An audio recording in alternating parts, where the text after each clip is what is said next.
കവിതകളും ആവണി കവിതകളും ഒന്നിക്കുന്ന ശ്രീധരിയം സുമംഗള മാമ്പഴത്തിന്റെ സെമി ഫൈനൽ എപ്പിസോഡിലേക്ക് ഏവർക്കും സ്വാഗതം. നമുക്ക് വിധികർത്താക്കളെ സ്വാഗതം ചെയ്യാം. K Jayakumar sir, Kavalam Sreekumar sir, Prabha Varma sir. Pala Narayanan നായരുടെ കുറവനും കുറത്തിയും എന്ന കവിത ചൊല്ലുവാനായി വേദിയിലേക്ക് എത്തുന്നു അനഘ. ഇന്ന് കുറവനും കുറത്തിയും എന്ന കവിതയാണ്.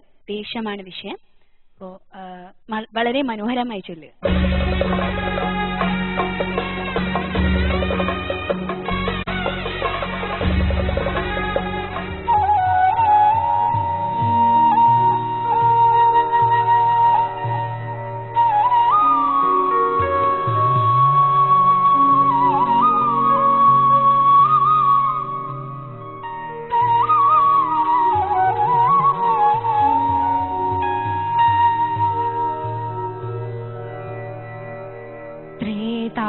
യുഗത്തിലെ ശാപം കലിയുഗ സ്രോതസ്സിലെത്തി, വെളിച്ചമായി മോക്ഷമായി.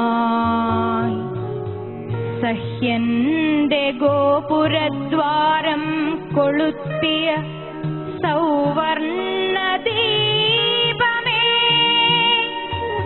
നിൻ കിരണങ്ങളാൽ കൂരിരുട്ടില്ലാത്ത കുന്നലനാടിതാ കോരിത്തരിച്ചു ചിരിച്ചുകൊണ്ടൂരിയിൽ പൊൽക്കാൽച്ചിലമ്പൊലി പൊങ്ങുമാറങ്ങനെ ശിങ്കാര നർത്തനം ചെയ്യുന്നു ശോഭനം.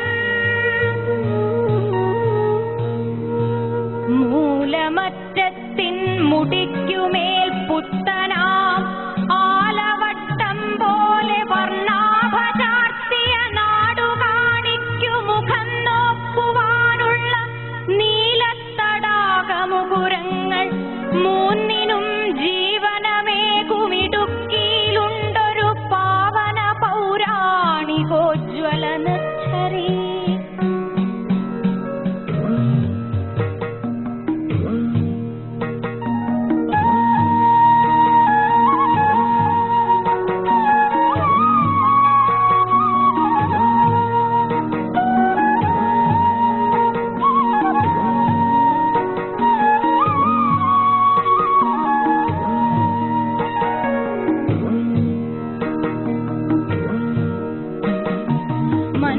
മന്വന്തരങ്ങളാൽ നിദ്രയിൽ വീണൊരു മഞ്ഞിൻ പ്രകാശം സടകുടഞ്ഞേൽക്കവേ സഞ്ചിത പൈമ്പാലുണർത്തിയ പുഞ്ചിരിപ്പൂക്കളാൽ വിദ്യുൽക്കണങ്ങളാൽ താഴ്വരക്കാടുകൾക്കപ്പുറം ചെന്നുടൻ താരാപഥത്തോടു മത്സരിച്ചപ്പുറം ഗ്രാമാന്തരങ്ങളെ പുൽകിയും പട്ടണപ്പൂമേടതോറും പുളകാങ്കുരങ്ങളായി നാടായ നാടുകൾ ഇന്ദ്രജാപോജ്വല നാടകളാക്കുന്ന നാനാവഴികളിൽ മന്ത്രധ്വനികളാൽ പുത്തൻ യുഗത്തിന്റെ മന്ത്രങ്ങളാലപിക്കുന്ന യന്ത്രങ്ങളിൽ ചൂടും വെളിച്ചവും ഊർജവും ആപാദചൂടം നിവേദിച്ച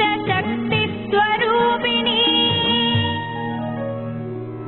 നിൻ ദിവ്യദർശനമൊന്നിനായി കേരള നന്ദിനി ഞങ്ങൾ തപസ്സിരുന്നിത്ര നാൾ.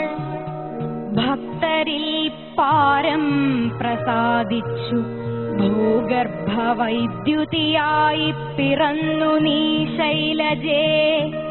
ശ്യാമപ്രകൃതിയിൽ സൗവർണ സൗരഭത്താമരപ്പൂവായി വിടർന്നു നീ മംഗളേ.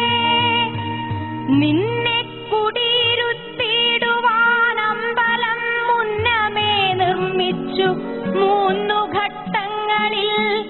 ചുറ്റും മലകളാൽ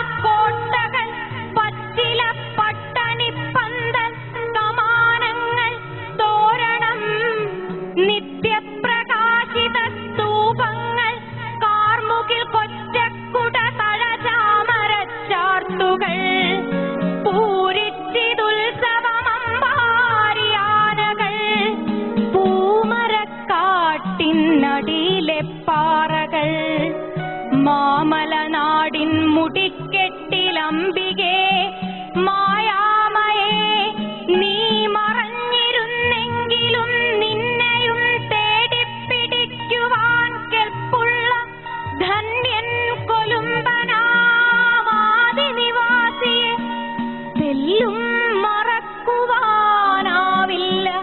വേലയിലല്ലും പകലും പണിപ്പെട്ട കൂട്ടരെ കാടും മലയും തടാകവും ഒന്നിച്ചുകൂടും മനോജ്ഞമാമീ സ്വപ്നഭൂമിയിൽ സമ്പൽ കൊടിക്കൂറ പാറും ശിവശക്തി